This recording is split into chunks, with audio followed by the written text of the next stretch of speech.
BRS MP అభ్యర్థులతో ఈ నెల 18న తెలంగాణ భవన్లో పార్టీ అధినేత కేసీఆర్ భేటీ కానున్నారు. అదే రోజు పార్టీ అభ్యర్థులకు బీ ఫారాలు అందజేయనున్నారు. బీ ఫారాలతో పాటు ఎన్నికల ఖర్చుల కోసం నియమావళిని అనుసరించి 95 లక్షల రూపాయల చొప్పున చెక్కులను అందజేస్తారు.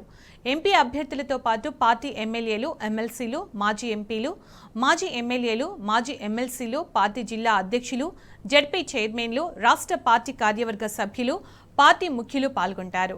ఎన్నికల ప్రచారం, బహిరంగ సమావేశాల నిర్వహణ తదితర అంశాలపై కేసీఆర్ సుదీర్ఘంగా సమీక్ష సమావేశం నిర్వహించనున్నారు. ఎన్నికల ప్రచారంలో భాగంగా నిర్వహించిన బస్సు యాత్ర రూట్ మ్యాప్ పై కూడా ఈ సమావేశంలో నిర్ణయం తీసుకోనున్నారు.